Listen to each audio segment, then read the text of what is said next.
Hello there. My name is Sydney Mann, and today my topic is on how natural disasters affect different genders. In a journal titled Race, Gender, and Class, there is an article that speaks specifically about the 2004 tsunami in India and other parts of Asia. The article began with the statement, "Natural disasters do not discriminate." They were talking specifically about the fact that natural disasters don't discriminate against race and gender, it's people and social constructs that do. This is an issue at all times in all parts of the world, but even more so during natural disasters.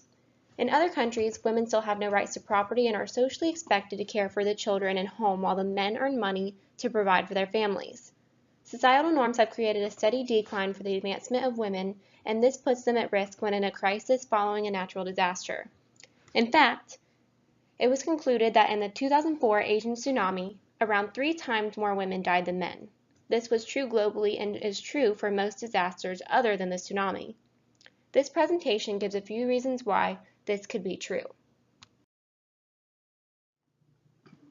Many societal norms have made women the caretaker of the home and children, and this has provided a gap in the access women have to money and resources, especially after a natural disaster. As a woman, one societal norm is to dress appropriately.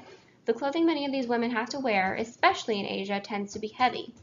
This clothing holds them back from daily activities, but especially when they're fighting for their lives in natural disasters and trying to save others in the streets from drowning, especially the elderly and their children.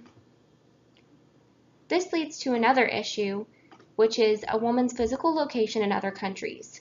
In Asian countries, many women have to stay in the home to care for their house and the family while the men are out in the fields or fishing to provide food. During the 2004 tsunami, men were able to climb the trees of the fields and were far enough out in the water that the tsunami barely affected them.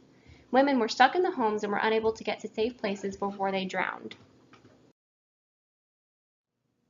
Women's health care is also an issue during natural disasters. After natural disasters, there is often a major shift in health care that goes towards emergency management. Contraceptives and medication for reproductive health are often put on the back burner. This causes many women to get pregnant unwillingly. This leads to a cascade effect because when there is an increase in the number of unwanted babies, there is often an increase in the number of abortions. In times after natural disasters, abortions are often done in an unsafe manner, putting the woman at even more risk. Another issue with reproductive health is that women oftentimes want to replace the major loss in their communities or families with new life. This leads to a major flux in the number of pregnant women who need health care, but often aren't provided this care because the country is still worried about caring for those affected and injured by the natural disaster.